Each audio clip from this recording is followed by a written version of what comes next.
Hello students, कैसे हो बेटा मेरा होनहार बच्चों। तो विद्वानों, क्या करवा रहा था आपको, मैंने टॉपिक लास्ट करवाया था force between two parallel wires. ठीक है, आज हम करेंगे टॉर्क का कॉन्सेप्ट। ठीक है, तो टॉर्क किसका बेटा, torque on A current carrying, torque on A current carrying rectangular coil placed in uniform magnetic field।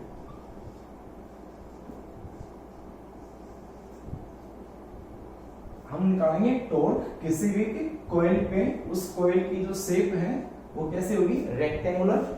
कोयल जानते हैं ना, जैसे वायर है, वायर को शेप देना वो कोयल कहलाती है। ठीक है, एक वायर को सर्कुलर बना दिया तो सर्कुलर कोयल होगी, रेक्टेंगुलर तो रेक्टेंगुलर कोयल होगी। और उस कोयल में जरूरी नहीं कि एक ही टर्न हो। कोई जैसे पंखे हैं, मोटर बनती, पंखे की जो मोटर होती है, चाहे किसी की मोटर हो, उस मोटर के अंदर जो वाइंडिंग होती है उसी वाइंडिंग को क्या बोलते हैं, कोयल बोलते हैं। जिसमें वायर एक के ऊपर वायर, दूसरा वायर क्या होता है, वाउंड होता है, तो वो कोयल कहलाती है। अगर कोयल रेक्टेंगुलर कोयल हुई तो उसमें टॉर्क कैसा होगा, कितना होगा, कैसे कैलकुलेट करेंगे वो फाइंड करेंगे आज। ठीक है, तो क्या उसकी शेप है वो देखिए बेटा। डायग्राम वही बात है, डायग्राम अगर समझ गए तो सब कुछ आ गया इसके अंदर। तो डायग्राम को अच्छे से समझना एक बार। ठीक है, देखो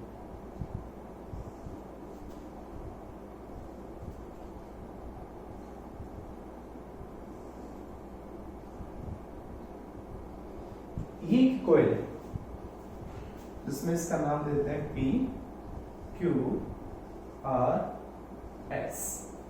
ठीक है, ऐसे कोयल, रेक्टेंगल कोयल। मैं बताऊंगा कैसे, प्रैक्टिकली आपको पकड़ेगा इसको, जो दिखा के इसको कैसे क्या करेंगे। इसमें करंट है, इस तरह से करंट मान लो एंटी क्लॉकवाइज। ठीक है, ऐसे करंट है, करंट की वैल्यू I करंट है इस पूरी कोयल में। क्लियर, ठीक है। उसके बाद हम यहाँ पे लेंगे magnetic field. Magnetic field given है, तो मैग्नेटिक फील्ड यहाँ पे कैसे, मैग्नेटिक फील्ड यहाँ पे है अलोंग एक्स एक्सिस मान लेते हैं। ठीक है, चाहे इसको कंप्लीट दिखा दो ऐसे, एक्स एक्सिस के अलोंग मैग्नेटिक फील्ड, या आप हर एक फेस पे आप दिखा सकते हो कि इस फेस पे, इस पे, इस पे और इस पे आप ऐसे दिखा सकते हो कि भाई इसमें से कितना एंगल बना रहे, इसमें कितना बनेगा। तो जैसे मैं ये दिखा देता हूँ ऐसे। ठीक है, ये मैग्नेटिक फील्ड लाइन है, सभी में पास हो रही कंप्लीट, ये इस फेस में भी पास होगी, इस फेस में भी पास होगी, इस फेस से भी पास होगी। यूनिफॉर्म मैग्नेटिक फील्ड है ये, दिस इज मैग्नेटिक फील्ड। अब जैसे मैं आप ग्रीन पेन से बना तो आप भी अलग पेन से बना लो ये चीजें। आपको मैंने पेपर में, उसमें नोटबुक में चेक किया, सभी एक ही पेन से बना देते हो। तो ब्लू, ब्लैक, रेड पेन का यूज किया करो आप। तो ये क्या मैग्नेटिक फील्ड है, ये मैग्नेटिक फील्ड है। ठीक है,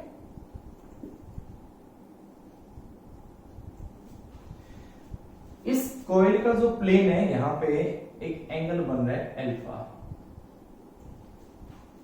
अल्फा एंगल किसके बीच में, alpha is the angle, let कर देते इसमें, लेट अल्फा है, alpha is angle between plane of coil and magnetic field. Coil जिस प्लेन में है उस प्लेन के साथ मैग्नेटिक फील्ड का एंगल अल्फा है। अब आपको बताता हूं कैसे है, देखो ध्यान से। हम एक छोटा बीम है, इसको मान लेते हैं कोयल। ठीक है, देखो जी, ये जो हमारे पास कोयल है, एक कंप्लीट, ये क्या कहलाएगा, कौन सा प्लेन है, कंप्लीट वाई जेड है, जिसमें ये कंपोनेंट वाई कहलाएगा और ये क्या है, बाहर जेड है। ठीक है, ये थिन है हमारे पास, जिसकी कोई थिकनेस नहीं है। तो हमारे पास ये कंप्लीट वाई और बाहर हो गया तो जेड, ये कंप्लीट वाई जेड हो गया। लेकिन ये कोयल कंप्लीट वाई जेड में नहीं है। ये कैसे है, ये थोड़ा सा इंक्लाइंड है ऐसे। ठीक है, थोड़ा सा इंक्लाइंड है, ना ये कंप्लीट वाई जेड में है, ना कंप्लीट एक्स वाई में, ये इस तरह से है। क्लियर बेटा। अब मैग्नेटिक फील्ड किसमें, कंप्लीट एक्स एक्सिस में। तो ध्यान से देखना, ये हो गया मैग्नेटिक फील्ड, इधर मैग्नेटिक फील्ड। ठीक है बेटा, ये हमारे पास साइड आ रही है बाहर की साइड, ये वाली साइड यहां से बाहर जा रही है, मींस ये दोनों साइड है, P से S से P, ये S से P कहां जा रहे हैं, बाहर जा रहे हैं ऐसे। ठीक है, ये फिर से है Q से R, यानी ये S, ये P, ये Q, ये R, समझ गए? This is S, P, Q and R, ठीक है बेटा, P, Q, R and S, ऐसे है। तो S से P कहां करंट, ये बाहर जा रहा है, अच्छे समझने के बाद, S से P कहां जा रहा है करंट, बाहर की साइड ऐसे जा रहा है, ठीक है। मैग्नेटिक फील्ड कैसे है, इस तरह से है। अब इसका जो एंगल बन रहा है अल्फा, वो कौन सा है बेटा, देखो ध्यान से, ये हमारे पास हो गया, तो इसमें एंगल कौन सा है, ये एंगल जो है, ये जो एंगल दिख रहा है आपको, ठीक है, मैग्नेटिक फील्ड का इस प्लेन के साथ, इस प्लेन के साथ ये जो एंगल है, this is alpha angle, clear हो गया भाई। तो ये हो गया अल्फा। सेम ऐसे ही अब देखो, इसी में इस कॉइल का साथ, इस फेस के साथ इसका अल्फा एंगल कितना होगा, देखो ध्यान से, मैग्नेटिक फील्ड क्या इधर है, कितना एंगल बन रहा है, देखो ध्यान से, ये ऐसे है, ये ऐसे है, कितना एंगल है, देखो ध्यान से, इस फेस का इसके साथ एंगल कितना हो गया 90, ठीक है, दिख रहा साफ साफ 90 डिग्री का। फिर जाएंगे नीचे, नीचे यहाँ पे फिर से एंगल देखो, एंगल कितना हो गया, ये एंगल देखो ध्यान से, यहाँ पे ये एंगल कितना है, ऊपर देखो ध्यान से, ठीक है, यहाँ पे एंगल इस साइड से, तो इस साइड से देखोगे फिर से एंगल अल्फा है। फिर हम क्या करें, इससे देखोगे, इस साइड से कितना होगा, ये हमारे पास साइड कहां जा रही है, नीचे, ये मत देखो बीच का हिस्सा, बीच का हिस्सा नहीं देखना है, ओनली ये साइड, ये साइड, ये साइड और ये साइड। तो इस साइड का इसके साथ कितना एंगल बनेगा बताओ, इस साइड का ये कंप्लीट y में है और ये x में है, कितना एंगल होगा 90, तो इसके साथ मैग्नेटिक फील्ड 90 है, इसके साथ 90 है, लेकिन इसके साथ कितना एंगल होगा, कोई ना कोई एंगल होगा यहां से सामने, ठीक है, ऐसे यहां पे भी अल्फा एंगल होगा। तो दोनों फेस में कितना एंगल है, अल्फा एंगल यहां पे, ठीक है। तो this is alpha, this is alpha, ये वाला जो कि कितना होगा 90, this is 90 and this is alpha, ठीक है, इस तरह से हमारे पास है, ये सभी एंगल है। आप इसको ऐसे भी दिखा सकते हो कि भाई इस फेस का, यानी कि हमारे पास जो दिखाते हैं मैग्नेटिक फील्ड, वो इस तरह दिखाते हैं, ये जो हमारे पास है, ठीक है, चाहे उसको ठीक है, क्योंकि 180 माइनस अल्फा sin अल्फा ही होता है, तो आप इतना भी ठीक है, सफिशिएंट है, आप इतना ही रखो, ठीक है, ये हमारे पास है। तो अल्फा हमारे पास एंगल हो गया between the plane of coil, ये जो हमारे पास प्लेन ऑफ कॉइल था, यहां से इधर बाहर जा रहा था, इसके साथ अल्फा एंगल हो गया। दूसरा एक एंगल और लेंगे हम, एक एंगल होगा ये वाला,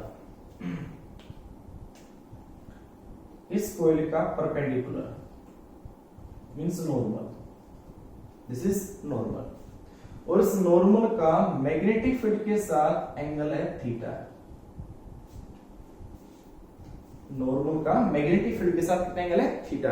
अब नॉर्मल कैसे है, मैग्नेटिक फील्ड कौन सी होगी, इधर होगी, इसका नॉर्मल, किसी भी कॉइल का नॉर्मल क्या होता है, किसी भी कॉइल का नॉर्मल होता है उसका परपेंडिकुलर। अभी अगर ऐसे है तो उसका परपेंडिकुलर कहां होगा, इस कॉइल का परपेंडिकुलर कहां होगा, इस साइड में, ऐसे।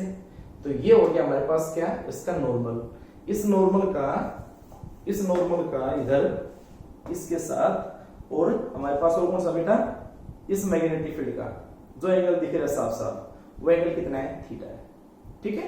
यानी ये कंप्लीट इसका इसके साथ बोर्ड के साथ कितना एंगल बना है, 90 डिग्री का पूरा आप देखो इसका, ठीक है। और ये हो गया इधर, तो हमारे पास एक हो गया ये थीटा मैग्नेटिक फील्ड का, नॉर्मल का मैग्नेटिक फील्ड के साथ, और एक कॉइल का अल्फा, और आपको साफ साफ दिख रहा है थीटा और अल्फा दोनों का एडिशन कितना है 90 डिग्री का। फिर दोबारा इसका यूज करेंगे बाद में। तो यहाँ पे थीटा क्या है, and theta is angle between normal to the coil, normal to coil and magnetic field. Normal to coil कह सकते हो और एरिया भी कह सकते हो, किसी भी कॉइल का जो एरिया होता है वो भी नॉर्मल टू द कॉइल ही होता है। तो ये है मेन बात इसके अंदर, आई बात समझ में आता, ठीक है। उसके बाद अल्फा हो गया, थीटा हो गया। अब स्टार्ट करते हैं कि करके हर एक फेस पे फोर्स। तो force on the wire PQ, side PQ कितना हो गया, फोर्स ऑन साइड PQ, ठीक है। उस फोर्स का नाम देते हैं F1। कितना हो बेटा फोर्स, अच्छा इसके साइड मान लो बेटा, ये है इसकी लेंथ L और ये इसकी है ब्रेड्थ, दिस इज B। ये ब्रेड्थ B है और लेंथ L है, रेक्टेंगुलर है, ठीक है। अब फोर्स F1, इसके ऊपर फोर्स क्या होगा, क्या है ये, करंट कैरिंग कंडक्टर। तो फोर्स होने करंट कैरिंग कंडक्टर क्या होता है, I विल बी साइन, तो I करंट हो गया। इसकी लेंथ भी क्या है, N into B into sine और लेंथ, और यानी कि लेंथ मींस ये जो करंट है वो, और मैग्नेटिक फील्ड कितना एंगल है, 90 डिग्री, तो साइन 90, साइन 91 होगा, तो F1 आ जाएगा ILB। This is equation first. अब बात आती है इसकी डायरेक्शन की, अच्छे से समझो डायरेक्शन की। अब ये नीचे जा रहा है, ये मैग्नेटिक फील्ड इधर है, कैसे निकालेंगे, आप चाहे इसको राइट हैंड रूल से कर सकते हो, इसको लेफ्ट हैंड फ्लेमिंग रूल से भी कर सकते हो, क्योंकि यहाँ पे जो लेंथ है यानी कि जो करंट है वो मैग्नेटिक फील्ड से परपेंडिकुलर है, परपेंडिकुलर अगर होगा तो left hand Fleming rule use कर सकते हैं। तो वो देखो क्या, फादर मदर एंड चाइल्ड, तो मैग्नेटिक फील्ड क्या है, मैग्नेटिक फील्ड हो गया इस side, this is this direction, ठीक है, वही मैग्नेटिक फील्ड, ठीक है। उसके बाद करंट का है नीचे, ये क्या होगा, करंट का आएगा नीचे, नीचे कर दो, अंगूठा कहाँ है, बाहर, कहाँ है, बाहर, आउटवर्ड, तो यहाँ जो फोर्स आएगा वो आएगा आउटसाइड, बाहर की साइड आएगा फोर्स यहाँ पे, तो यहाँ जो फोर्स होगा वो आउटसाइड होगा बेटा, ठीक है, दिस फोर्स F1, तो ये क्या है, डायरेक्टेड आउटवर्ड, डायरेक्टेड आउटवर्ड, ठीक है। ठीक है, आ गया फोर्स इस साइड पे का। अब निकालेंगे force on QR, force on QR,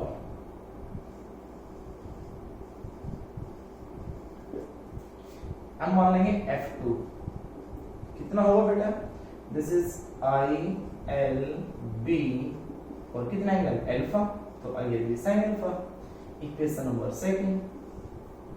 direction of force, अब यहाँ पे उसकी लेंथ उसके मैग्नेटिक फील्ड से यानी कि करंट मैग्नेटिक फील्ड से परपेंडिकुलर नहीं है, तो परपेंडिकुलर नहीं है तो हम इसको ऐसे नहीं कर सकते, कम एंगल करने, नहीं ऐसे नहीं, हम इसको यूज करेंगे फिर राइट हैंड रूल, ठीक है। तो राइट हैंड रूल लगा के इसमें फोर्स निकालेंगे हम, तो किधर से किधर रोटेट करते हैं, L क्रॉस B होता है ना, L क्रॉस B या फिर I क्रॉस B, L किधर रहते हैं, करंट की डायरेक्शन में, तो I का B के साथ, तो I से B की तरफ इसको रोटेट करना है। तो कैसे था बेटा, ये साइड कैसे थी, मैंने क्या बताया था, ये साइड क्या है S, ये P, तो P ये हो गया Q, अब Q से कहां जा रहा है ये R, तो Q से R करंट ऐसे जा रहा है, अंदर की साइड जा रहा है, और मैग्नेटिक फील्ड कहां है, इधर है, तो किधर से किधर रोटेट करना है मुझे, इधर से इधर रोटेट करना है। ऐसे नहीं कर सकता मैं, ऐसे नहीं कर सकता मैं, क्यों, हाथ उल्टा हो गया, ऐसे कर लूंगी, तो क्या करेंगे, ये तो हो गया हाथ इधर कर इधर होगी, अब किधर रोटेट करना है, यानी L से B, B कहां है, X में है, तो इधर से इधर रोटेट करना है, तो क्या करेंगे, इधर से इधर रोटेट करेंगे, तो कर्ल कहां जाएंगे, L से B की साइड, तो अंगूठा कहां जा रहा है, नीचे, तो L से B की साइड कहां आएगा, नीचे की साइड, तो यहां जो फोर्स होगा बेटा, इस साइड में जो फोर्स आएगा वो फोर्स कहां जाएगा, नीचे,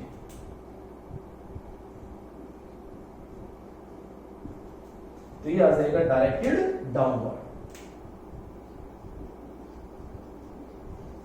डायरेक्टेड डाउनवर्ड, ठीक है, इतना नोट करो तो जैसे एक बार, ये तो हो गया दो फोर्स। अब फोर्स निकालेंगे किसके ऊपर, अब निकालेंगे फोर्स RS के ऊपर, हटा दे, ठीक है, देखो आगे,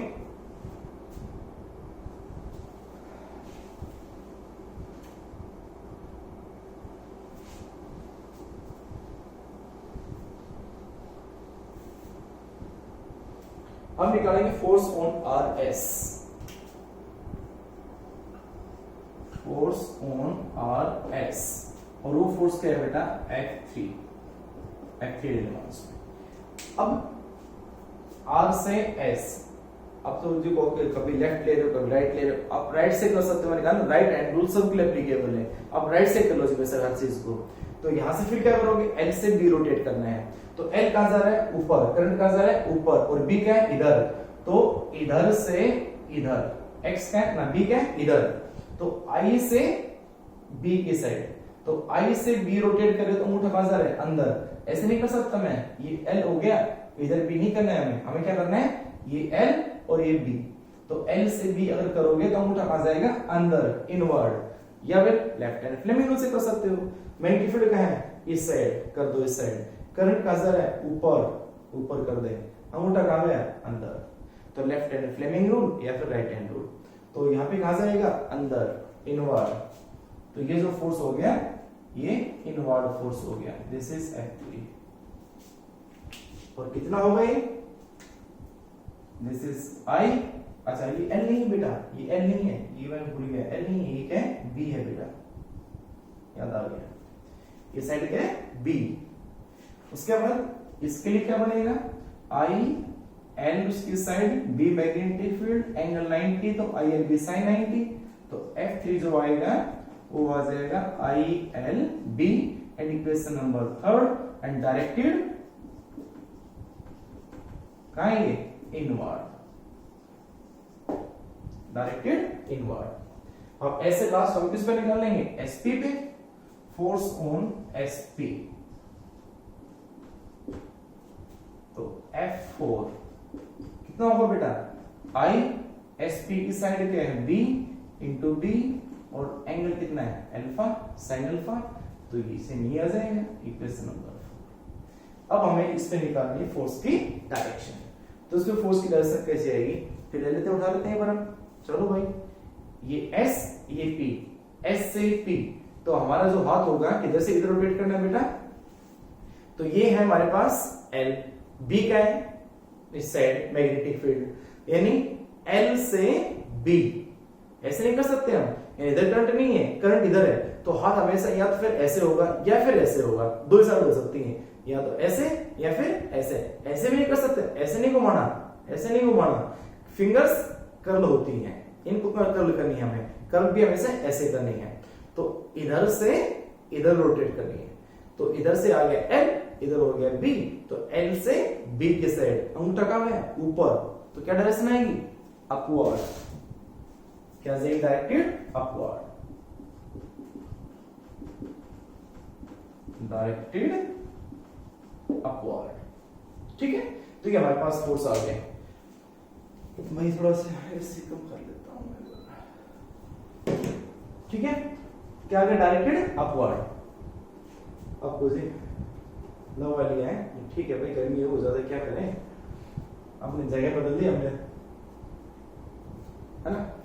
ठीक है, देखो आगे, तो F4 हो गया, IBB sin अल्फा। तो ये आ गया नंबर इक्वेशन 4, और डायरेक्टेड हो गया अपवर्ड, तो यहां फोर्स आ गया ऊपर की साइड।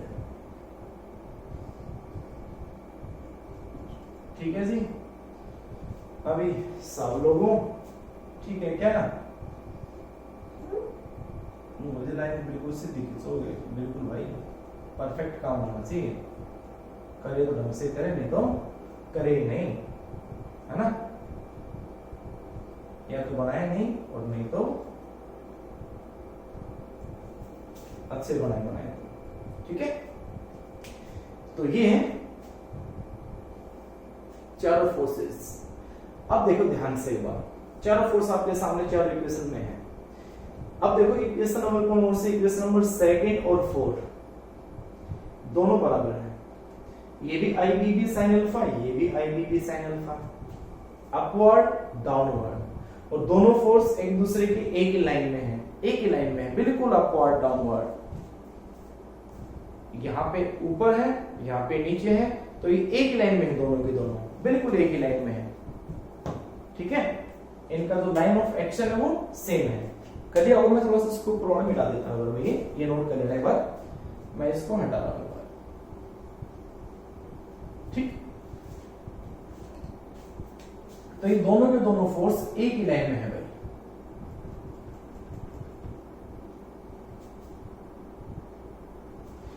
और दोनों फोर्स मैग्नीट्यूड में इक्वल है, डायरेक्शन में अपोजिट है, acting in the same line. तो क्या होगा, ना तो ये ऊपर जाएगा, ना ये कोई नीचे आएगा, मींस ना ये कोयल ऊपर जाएगी ना ये कोयल नीचे आएगी, और ना ये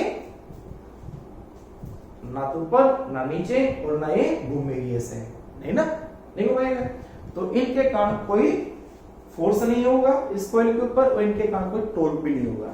तो लिख देंगे हम फोर्स यानी कि फोर्सेस F कौन सा, F2 and F4, F2 and F4 are equal and opposite and acting in same line, so they are cancelled to each other, cancelled to each other, वो एक दूसरे को क्या कर देंगे, कैंसिल। ठीक है, तो F2 F4 का कोई रोल नहीं है। ठीक है, अब देखो F1 और F3, F1 कहां लग रहा था, F3 कहां लग रहा था। F1 इस साइड के ऊपर, F1 कहां है, बाहर, ये लग रहा है बाहर की साइड यानी कि इधर। ठीक है, और इधर कहां लग रहा है, अंदर, इनवर्ड, इधर इनवर्ड, इधर इनवर्ड। तो ये दोनों लाइन सेम ही है ना, एक इधर जा रही है एक इधर जा रही है। ठीक है, ऐसे जा रही है बाहर की साइड और एक अंदर की साइड ऐसे।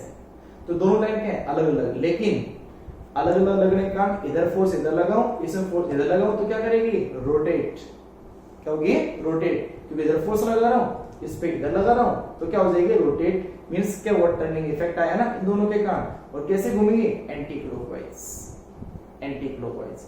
किसके अबाउट, वाई एक्सिस के अबाउट। तो इस एक्सिस के अबाउट ये एंटी क्लॉक क्या करेगी, रोटेट। किनके कारण, F1 और F3 के कारण। F1 F3 भी इक्वल और अपोजिट है, लेकिन दोनों की लाइन अलग है, F1 और F3। ठीक है, बट याद करने बात है, but forces F1 and F3 are equal and opposite, but acting in different line, acting in different line। और क्या बनाते हैं, एंड फॉर्म एक कपल। कपल में जो एक जोड़ा बनाएगा, जो क्या करेगा, उसको रोटेट करवाएगा, which tends to rotate, which tends to rotate the coil in कैसे, anti clockwise direction, anti clockwise direction. ठीक है, तो ऐसे उसको रोटेट करवाएगा। ठीक है बेटा, तो भाई टॉर्क कितना होगा वो फाइंड करेंगे, आप इसको नोट कर लेगा थोड़ा थ्योरेटिकल में, हो गया नोट। अब देखो टॉर्क कैसे निकालेंगे इसका हम, कर दिया बेटा। ठीक है, अब देखो इसका टॉर्क। टॉर्क क्या होता है, force into perpendicular distance from the lines of action. तो अब निकालेंगे टॉर्क। अब किसके अबाउट रोटेट कर रहे हो, पी एस साइड के अबाउट। तो इस साइड के अबाउट अब ये डायग्राम नया बनाएंगे। तो ये बेटा ऐसे रोटेट करेगा, एंटी क्लॉकवाइज रोटेट करेगा, तो ये हमारे पास साइड होगी पी एस। ये हो गया पी पॉइंट और ये हो गया एस। ठीक है भाई, ये हो गया एस।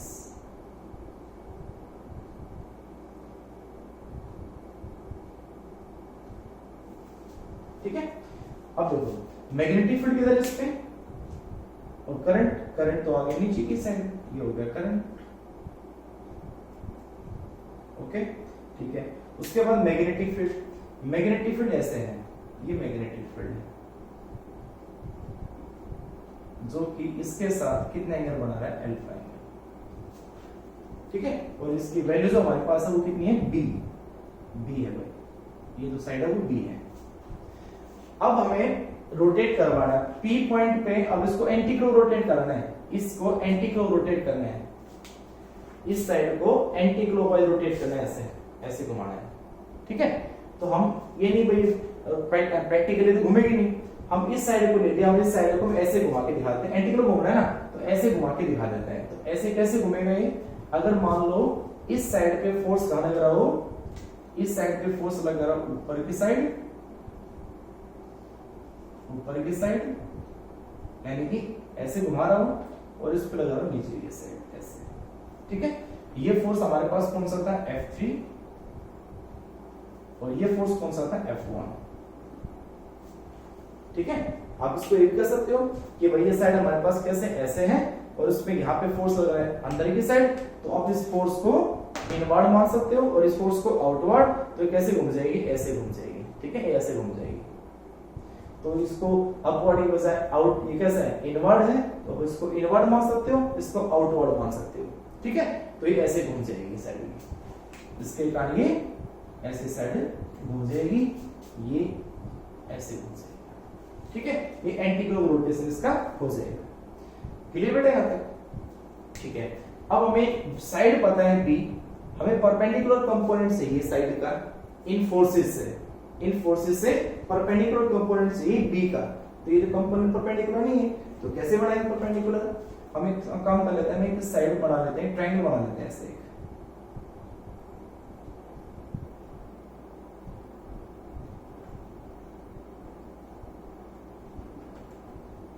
ये साइड बना लेते हैं, ठीक है, डॉटेड लाइन।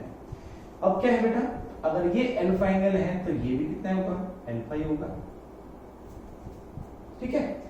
अब एक कंडीशन देखना डायग्राम में, अल्फा और थीटा यहाँ पे लिख देता हूँ साइड में, आप भी लिख लेना, अल्फा प्लस थीटा किसके इक्वल, 90 के, ठीक है। इस ट्रायंगल के अंदर ये हो गया PAS, मैं इसको नाम दे देता हूँ M, ये एंगल कितना होगा, 90, अल्फा का और थीटा का एडिशन 90 आए, तो अगर ये अल्फा है तो मैं इसको थीटा कर सकता हूं ना, और ये सभी को पता है किसी भी ट्रायंगल के अंदर इसके और इसका जो एडिशन होगा वो इसके इक्वल आएगा, ठीक है।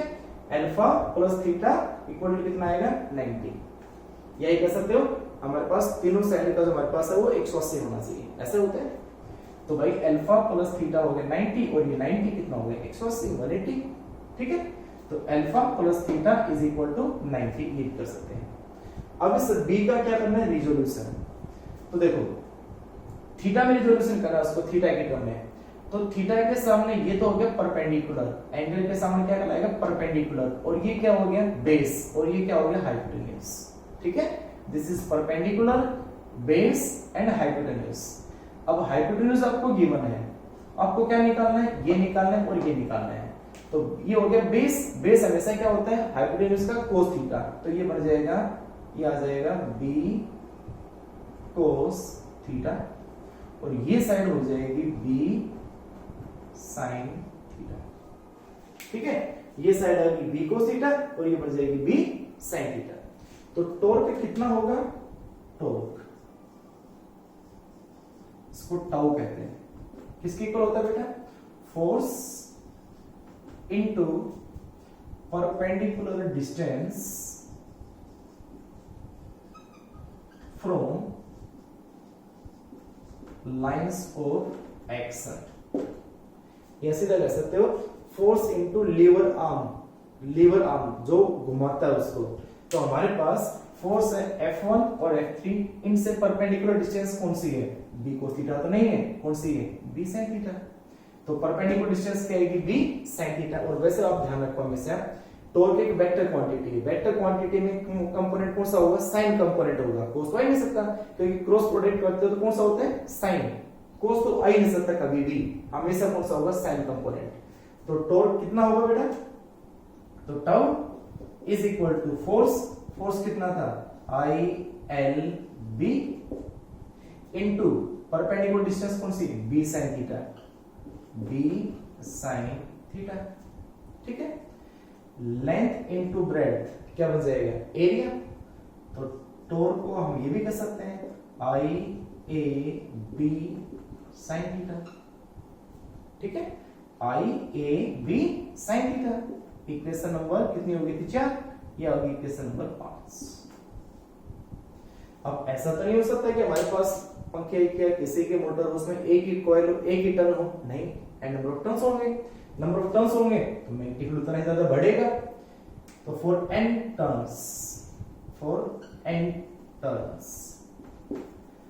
टर्न्स के लिए क्या होगा? टॉर्क इक्वल टू बन जाएगा n I a into v into sine theta. ठीक है, इक्वेशन नंबर 6। आपको पिछले लेक्चर में बताया था मैंने n I a, but number of turns, current और एरिया ऑफ कॉइल का प्रोडक्ट मैग्नेटिक डाइपोल मोमेंट होता है। मैग्नेटिक डाइपोल मोमेंट होता है। ठीक है, तो टॉर्क हमारे पास कितना आ गया बेटा? This is equal to m b sin theta. तो ये तो आ गया हमारा क्या? Torque, equation number 7। और इसको अगर वेक्टर फॉर्म में लिखें तो टॉर्क इज इक्वल टू आ जाएगा m cross b, equation number 8। ठीक है, ये बनेगा हमारे पास टॉर्क। अब इस टॉर्क की डायरेक्शन क्या होगी? अब मुझे एंटी टॉर्क की डायरेक्शन नहीं है। टॉर्क की डायरेक्शन क्या होगी? या तो हम कहेंगे एरिया ऑफ कॉइल और मैग्नेटिक फील्ड का परपेंडिकुलर, मींस इसका जिस प्लेन में एरिया ऑफ कॉइल है और मैग्नेटिक फील्ड है उससे परपेंडिकुलर, ये कह सकते हैं dipole m cross b, means perpendicular to the plane containing m and b। m और b जिस प्लेन में है उस प्लेन से परपेंडिकुलर कौन होगा? टॉर्क होगा। ठीक है, तो its direction is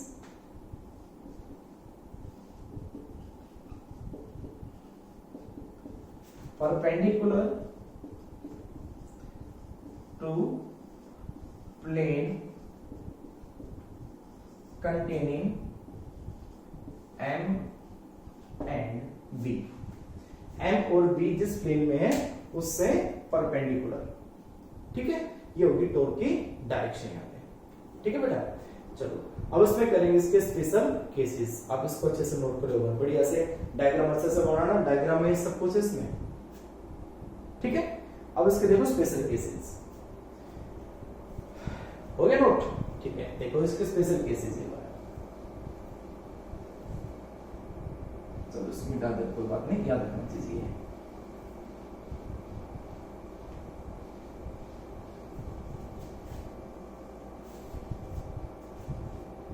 special cases.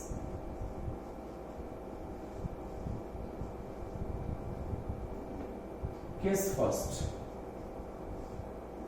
ध्यान देना इस केस पे, ये अगला जो टॉपिक है एमसीसी उसमें काम आएगा।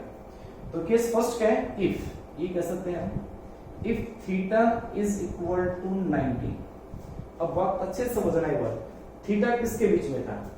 Normal to the coil and magnetic field, यानी कह सकते हैं कि इफ, यानी कि that is if normal to coil is perpendicular to magnetic field। अगर नॉर्मल टू द कॉइल, जो कॉइल का नॉर्मल है वो मैग्नेटिक फील्ड के साथ ये थीटा कितना एंगल बनाए? 90 डिग्री बनाए। ठीक है, यानी मान लो, कैसे मान सकते हो इसको? हम इस कॉइल को ऐसे मान लेते हैं, ये मान लेते हैं। अब इसमें इस कॉइल का नॉर्मल कहां होगा? ये कंप्लीट एक्स वाई में, इसका नॉर्मल कहां होगा? इस साइड में होगा। तो ये हो गया इसका नॉर्मल, और मैग्नेटिक फील्ड कहां है? इधर। तो कॉइल का नॉर्मल मैग्नेटिक फील्ड के साथ कितना एंगल बना रहे हैं? 90 डिग्री का। मींस कॉइल ऐसे रखी हुई आपके सामने, ये है कॉइल। ठीक है, अब इस कॉइल में इधर तो हो गया हमारे पास एरिया, इसका एरिया कह सकते हो या नॉर्मल टू द कॉइल कह सकते हैं। बार बार बोल रहा हूं मैं, area of the coil normal को ही बोलते हैं। तो नॉर्मल एंड मैग्नेटिक फील्ड दोनों एक दूसरे से परपेंडिकुलर है। अब दूसरा एंगल यहाँ पे अल्फा भी था। अल्फा किसके साथ था? Plane of coil and magnetic field. अब इस कॉइल का प्लेन क्या है? कॉइल का प्लेन एक्स वाई है, ये तो है, यानी ये तो कॉइल का प्लेन है, ये वाला सेम। अब मैग्नेटिक फील्ड का है? इधर ही है, और कॉइल का प्लेन भी यही है। तो कॉइल का प्लेन भी यही है, मैग्नेटिक फील्ड भी इधर ही है, तो हमारे पास कितना एंगल हुआ 0, अल्फा कितना हुआ 0। और आप वैसे कर सकते हो क्या कि थीटा प्लस अल्फा कितना था 90 डिग्री। अगर थीटा 90 डिग्री हो गया तो अल्फा कितना बचा 0, अल्फा 0 है, यही कह सकते हैं। और अल्फा इज इक्वल टू 0, और अल्फा 0 का मतलब क्या कहलाएगा, इसका मतलब ये कहलाएगा कि that is plane of coil is parallel to magnetic field, parallel to magnetic field. मैं बार बार एक बात को बोल रहा हूं, बार बार एक बात को बोल रहा हूं, क्योंकि सबसे इंपॉर्टेंट चीज है ये, सबसे इंपॉर्टेंट जो लास्ट तक बच्चों को समझ नहीं आती है, वो चीज दोबारा से ढंग से अच्छे समझने में फिर बता रहा हूं आपको मैं, वही है ये चीज समझ लेंगे इस पूरे में, क्योंकि एमसीसी का टॉपिक और टॉर्क में एक ही कॉमन चीज है, ये जो बता रहा हूं आपको मैं। तो ये कॉइल थी बेटा, इस कॉइल में ये हमारा प्लेन है कौन सा X Y, this is X and this is Y. तो ये एक्स वाई प्लेन में एक कॉइल रखी हुई है, तो उसका नॉर्मल कहां होगा जेड एक्सिस में, तो ये इसका हो गया नॉर्मल, ठीक है, यानी एरिया। और ये हो गया मैग्नेटिक फील्ड, मींस कितना एंगल हो गया 90, normal to the coil, magnetic field में एंगल क्या है थीटा, तो थीटा 90 हो गया, थीटा 90 हो गया। और थीटा अगर 90 है तो सीधा से इसे भी निकाल सकते हो, अल्फा कितना बचेगा 0। और अल्फा 0 होने का थ्योरेटिकल मीनिंग क्या है, थ्योरेटिकल मतलब क्या है, alpha is the angle between the plane of coil, इस कॉइल का जो प्लेन है वो एक्स वाई है, एक्स वाई का एक्स के साथ एंगल 0 होता है, एक्स वाई के साथ एक्स के साथ एंगल 0। ये मतलब इसका कि कॉइल का प्लेन भी उधर ही है और उसका मैग्नेटिक फील्ड भी उधर ही है, तो कितना एंगल बनेगा 0। और इन दोनों ही केसेस से हमारे पास जो टॉर्क आएगा वो कितना आएगा, then torque is equal to mb sin theta था, तो थीटा की जगह क्या रखो 90, तो टॉर्क कितना आ जाएगा mb, and this is equal to maximum torque. और इस कंडीशन को कहते हैं radial field, this condition is called या this is called radial field, radial field. Radial field का मतलब ये है या फिर ये है, तो आपसे पूछ ले उल्टा क्वेश्चन कि व्हाट इज रेडियल फील्ड, तो आप कहोगे कि प्लेन ऑफ कॉइल पैरेलल है मैग्नेटिक फील्ड के, या normal to the coil perpendicular magnetic field के, उसको बोलते हैं रेडियल फील्ड। और उससे क्या होता है, मैक्सिमम टॉर्क मिलता है, ये हमें बोलते हैं उस टाइम पे। इसमें छोटे छोटे क्वेश्चन बनते हैं कॉन्सेप्चुअल, तो एक बात क्लियर हुई यहाँ पे कि रेडियल फील्ड क्या है। यहाँ पे अगर आप इसको अल्फा में कन्वर्ट करना चाहो तो हम इसको क्या कर सकते हैं, इस फॉर्मूले को क्या कर सकता हूं मैं थीटा को क्या लिखूंगा 90 माइनस अल्फा, थीटा क्या बनेगा, थीटा क्या बनेगा 90 माइनस अल्फा, तो साइन 90 माइनस अल्फा क्या बनेगा कोस अल्फा। करके बताओ, लिखना मत एक बार, हम इसको ये भी कह सकते हैं, और आपकी मर्जी करना चाहो तो टॉर्क इक्वल टू ये भी कह सकता है mb sin 90 माइनस अल्फा, और 90 माइनस sin 90 माइनस अल्फा क्या बनेगा cos अल्फा, तो टॉर्क बन जाएगा mb cos alpha.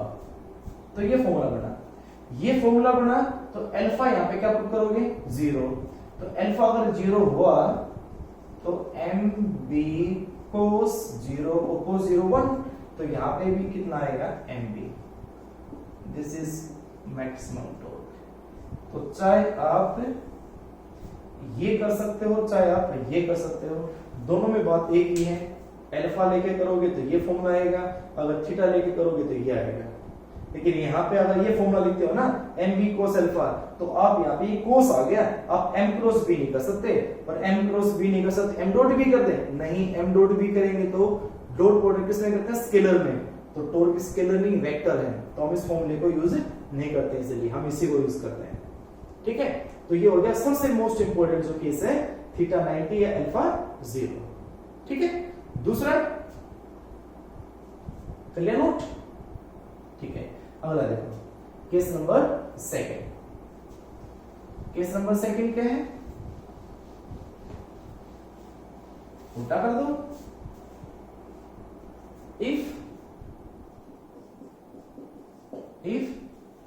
Theta is equal to 0, ये कह सकते हैं अल्फा इक्वल टू 90, मतलब क्या बना, normal to the coil parallel to the magnetic field, N B के पैरेलल हो गया, और एन बी के पैरेलल हो गया तो टॉर्क इक्वल टू आ जाएगा एम बी साइन 0 कह सकते हैं, या फिर हम ये कर सकते हैं एम बी कोस 90।